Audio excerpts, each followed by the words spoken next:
Sheena Bora, a 25-year-old Indian woman working as an assistant manager for Mumbai Metro 1 based in Mumbai, went missing on 24 April 2012. It wasn't until 2015 that the shocking truth emerged. Her remains were discovered in a forest in Raigad, Maharashtra. She had been brutally murdered. This raised a chilling question. Who was responsible for such a heinous act, and what could have driven them to commit this crime?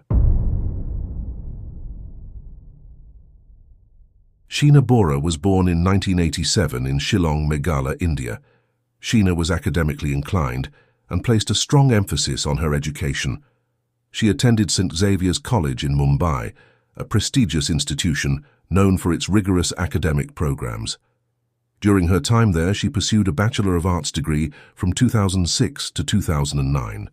Her commitment to her studies and her determination to succeed were evident, and she graduated with a degree that would serve as a foundation for her future endeavors. After completing her education, Sheena began her professional journey, eager to establish herself in the workforce. In 2009, she joined Reliance Infrastructure as a management trainee. This role allowed her to gain valuable experience in a corporate environment and develop her skills in management and operations. Her hard work and dedication paid off when, in June 2011, she was promoted to the position of assistant manager at Mumbai Metro 1. This advancement not only highlighted her capabilities, but also her ambition to excel in her career.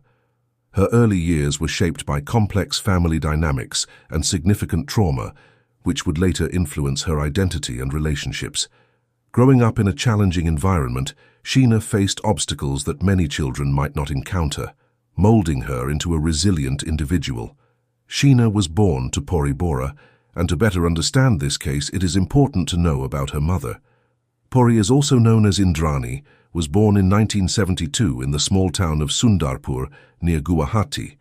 She was loved by her parents, Ujpendra Kumar Bora and Durga Rani Bora, who called her Pori. Growing up, she attended St. Mary's English High School, a well-known school for girls in Guwahati, where she was a bright student. Later, she moved to Shillong to continue her studies at Lady Keane College, living in a hostel and completing her 12th grade in 1985. While in Shillong, she met Siddhartha Das, a handsome young man, and they quickly fell in love. They decided to live together, and a year later, Indrani brought Siddhartha home to Sundarpur. She introduced him as Bablu and managed to convince her parents that he was her husband. This allowed him to stay with her family. In February 1987, when Indrani was just 15, she gave birth to her first child, Sheena. A year and a half later, she had her son, Mikhail. However, raising two young children became challenging. Siddhartha was unemployed, and despite her father's efforts to help him by starting a small eatery, it failed to succeed. The stress of their situation led to frequent fights between Indrani and Siddhartha, putting a strain on their relationship. Indrani's life was a mix of dreams and tough realities, reflecting the struggles many young families face. Indrani had always dreamed of a wealthy and glamorous life. She realized it was unwise to stay with Siddhartha, who was unemployed and unable to provide the life she wanted. Understanding that love alone wouldn't sustain her ambitions, the constant fighting pushed her to make a bold decision. In June 1990, she chose to move to Kolkata to further her education and find work. She left her children, Sheena and Mikhail, with her parents, who later adopted them in 1992 after Indrani and her mother signed the necessary documents. Indrani also made sure to kick Siddhartha out of their home, knowing he no longer fit into her plans.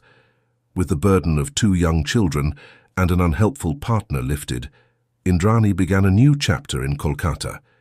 It was there that she met Sanjeev Khanna, a businessman well known at the Calcutta Cricket and Football Club, the oldest sporting club in India. Indrani quickly recognized Khanna's potential, given his connections and status. A member from the club later described him as friendly and respectful, coming from a good background, though he wasn't involved in the club's main sports like hockey or cricket. Member from the club later described him as friendly and respectful, coming from a good background, though he wasn't involved in the club's main sports like hockey or cricket. He had a passion for motor rallying and was well connected, but he also had a reputation for drinking too much and getting into fights. Despite these issues, it was easy for Indrani, with her striking looks, to catch Khanna's eye, and soon they were seen together. After a brief romance, Indrani married Sanjeev Khanna in March 1993, marking another significant step in her pursuit of the life she had always wanted. Indrani was quick to enter new relationships, and marrying Sanjeev Khanna opened the door to the glamorous world of the Calcutta Cricket and Football Club. Being part of this elite circle allowed her to mingle with many famous personalities. Embracing her new social life, she adopted the trendy habit of air kissing and quickly gained access to the upscale neighborhood of Hastings in Alipore. This new lifestyle gave her the confidence and connections she needed to launch her first business, and in 1996 she started INX Services, a human resource placement firm. In August 1997, Indrani welcomed another daughter, Vidhi, into the world. Unlike her earlier children, Vidhi received plenty of her mother's love and attention. Indrani began her journey into the media industry after meeting the well-known theatre personality and ad filmmaker Alikwe Padamsee, who offered to help her start a business in Mumbai.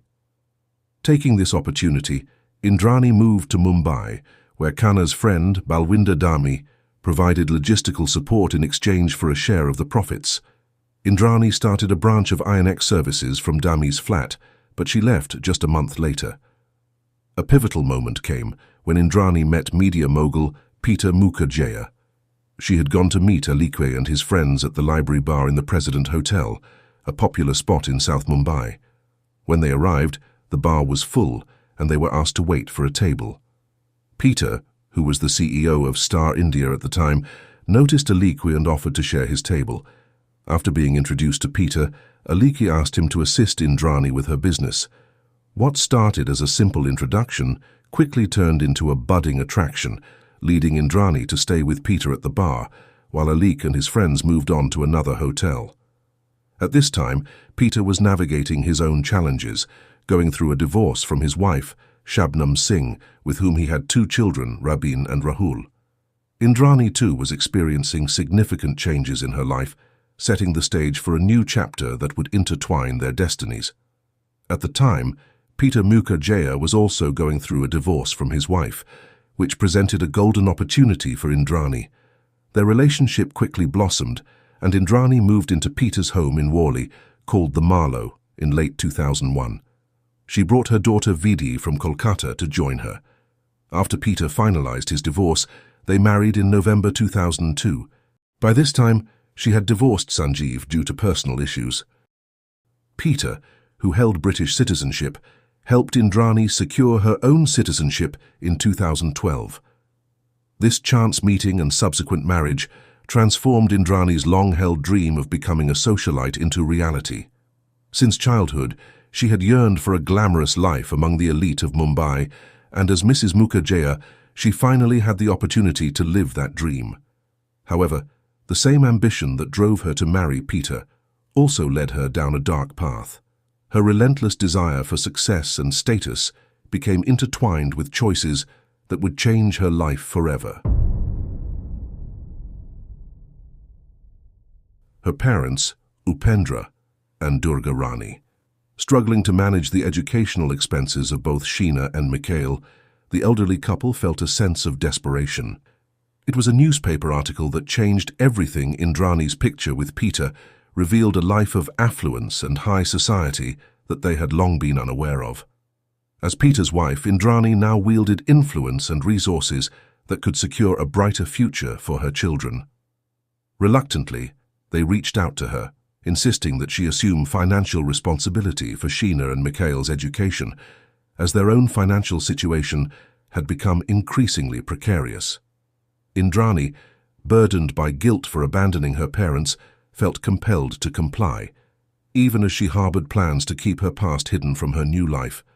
With a heavy heart, she agreed to meet Sheena and Mikhail in Kolkata, yet she resolved to maintain her carefully crafted identity. To the outside world, her children would be known as her brother and sister, a necessary ruse to protect her status, as Peter remained oblivious to their existence. In 2005, Indrani took Sheena to Mumbai while sending Mikhail to a school in Bengaluru, committing to support their education and aid her aging parents financially. The children and their grandparents, seeing no other path, reluctantly accepted this arrangement. Indrani had won her first battle, but at what cost? Raised by her grandparents in distant Assam, Sheena had grown up in the shadow of her parents' absence, her heart heavy with longing and sorrow. Countless times, tears had spilled in front of friends, revealing the deep ache within her. The prospect of moving to Mumbai filled her with a flicker of hope, though she remained oblivious to the emotional storm that awaited her. Her first blow in this new life came when she perceived Indrani's affection for Vidya, her half-sister. While Sheena had fought tooth and nail for every morsel of attention and affection, Vidya basked in a world of ease and indulgence, free from the burdens that weighed on Sheena. Born to Indrani and Sanjeev Khanna, Vidya was the golden child of Indrani's new life, embraced and adored by Peter, who had legally adopted her. This stark contrast to her own struggles ignited jealousy and resentment within Sheena. Sheena found herself trapped in a painful facade. To everyone else, she was merely Vidya's aunt, while in truth they were sisters, a truth that Vidya remained blissfully unaware of. Despite the tension, Sheena harbored a fondness for Vidya, for she was much younger and innocent. Yet as the shadows of depression loomed large in this hostile environment, Sheena yearned for emotional support, unaware that this longing would lead her down a dark and tumultuous path. In the middle of this complicated mix of relationships and lies, Rahul Mukherjee, Peter's son from his first marriage, came into the picture. He quickly fell for Sheena, and the two of them fell in love. However, this unexpected development made Indrani very worried. She feared that if Sheena married Rahul, she would inherit a large part of Peter's property that Indrani believed should belong to her and Vidya. Indrani wanted to keep control over everything, and Sheena's relationship with Rahul threatened to ruin her carefully made plans. Indrani tried to pressure them to break up, and even Sheena's grandparents sided with her. But Sheena and Rahul decided to live together in a small rented apartment in Marol, a neighborhood in Andheri, Mumbai. This marked a change for Sheena, who started to imagine a life of her own. During this time, Rahul learned the truth that Indrani was actually Sheena's mother, not her sister. This fact added more tension to their relationship. As time went on, things got worse. Indrani's attempts to control everyone became more desperate. When the Mukherjees thought about selling their business, Indrani began working with investigation agencies and set up 9 fake companies to hide money in Sheena's account in Singapore. When the time came, Sheena refused to give back the money unless Indrani recognized her as her daughter. This bold stand showed Sheena's growing determination. Caught in a standoff, Indrani began to plot something darker.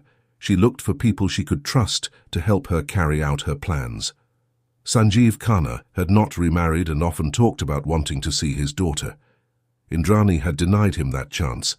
As her first move, Indrani began regular conversations with Khanna through Skype. She explained Khanna everything. At that time, she was living in Bristol, UK, with Peter, after selling their shares in INX Media.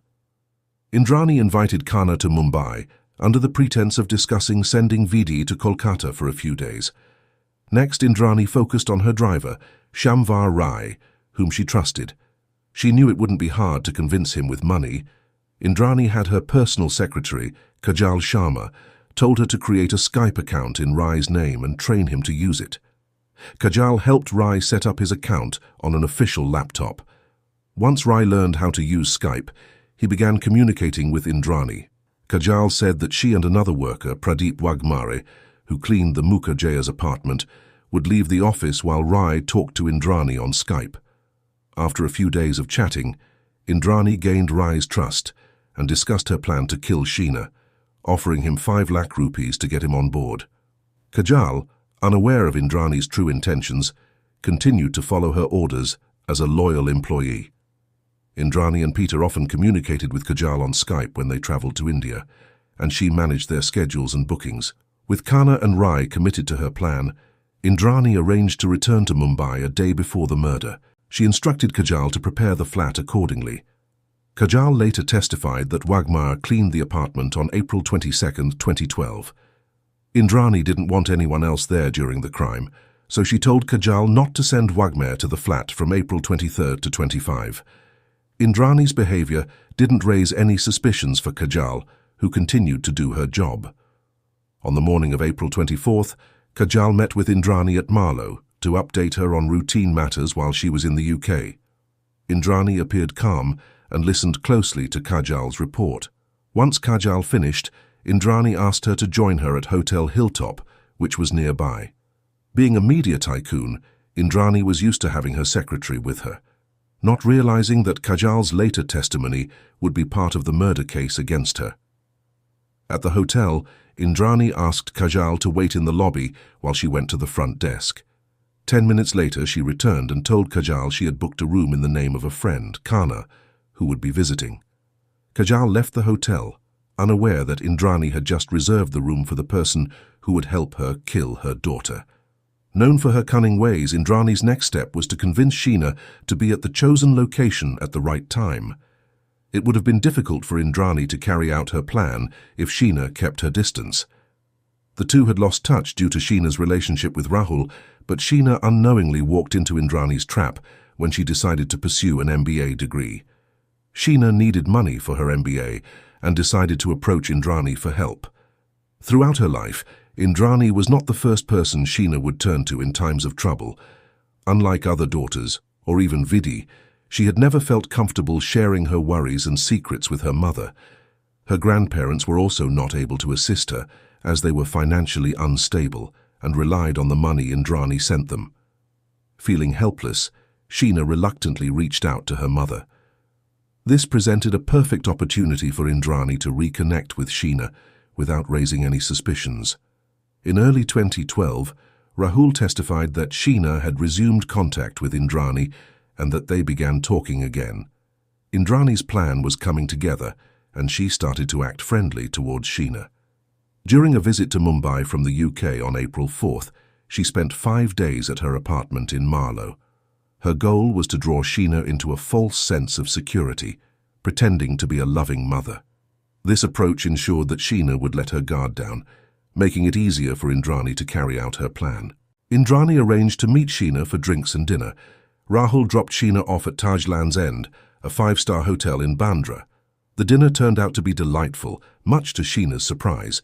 She was amazed to see Indrani sitting across from her, genuinely charming and engaged in their conversation. After what was the best dinner of her life, Rahul picked her up, and Sheena excitedly told him that she and Indrani were planning to have dinner together again soon. However, neither of them knew that there would not be another dinner. Indrani's scheme was carefully orchestrated with the help of her ex-husband, Sanjeev Khanna, and her driver, Shyamvar Rai. On the day of the tragedy, Sheena had planned to leave work early to prepare for a dinner outing. Rahul, her boyfriend, picked her up around 3:30 p.m. from her office in Andheri, and they drove back to her place so she could freshen up. Meanwhile, Indrani called Sheena, offering to treat her to a diamond ring and a sari before their dinner plans. Sheena was instructed to meet her near Amazon's, the renowned fashion emporium in Bandra. Shyamvar Rai later detailed to the car police that during the drive, Indrani had expressed her frustration over Sheena's demands. A luxury apartment in Pali Hill, a car, and a ring. Indrani, who was eager to move forward with her plan, had asked him to hurry, as she anticipated that Sheena and Khanna might arrive before them. Rai took the Bandra-Worli Sea Link, a bridge linking Bandra to South Mumbai, while Indrani's machinations reached their final stage. Meanwhile, across town in Andheri, Rahul and Sheena were blissfully unaware of the danger approaching. Rahul had no inkling that this would be the last time he drove Sheena, and that she would never return to the home where they had shared so many memories. During their drive, Sheena was on the phone with Indrani, updating her on their whereabouts and estimated arrival time. Rahul, unable to hear the full conversation, noticed Indrani's urgency but attributed it to typical concern for their plans. Around 6:40 p.m., Rahul parked near Amazon's, struggling with the usual challenge of finding space in Mumbai's crowded streets. As he did so, he spotted a grey Opel Optra parked nearby, with Indrani and Rai inside, along with a third man standing outside. Rahul didn't find this suspicious, as Rai was a trusted family driver, and he thought nothing of it. Trusting the familiar faces, He dropped Sheena off at the meeting spot and drove away, oblivious to the deadly trap that had been set. Indrani greeted Sheena warmly, offering her a hug and a glass of water. Sheena, unsuspecting, drank without hesitation, unaware that the water had been laced with a sedative. Indrani's carefully laid plans were now in motion. They headed into the store, but instead of taking Sheena to buy a diamond ring, which was only a lure, Indrani led her to browse through saris. The ring was just bait. The real purpose was far darker. As the sedative began to take effect, Indrani kept Sheena distracted with the saris, allowing the drug to render her vulnerable. After about an hour, the two women left the store with Sheena carrying a bag containing the sari she had been gifted, still unaware of the deadly fate that awaited her. Since this video is getting a bit too long, I've decided to split it into parts. The next part will be up tomorrow, so make sure to subscribe. For those watching a few days later, you can find the link to the next part in the description box. Thanks for watching.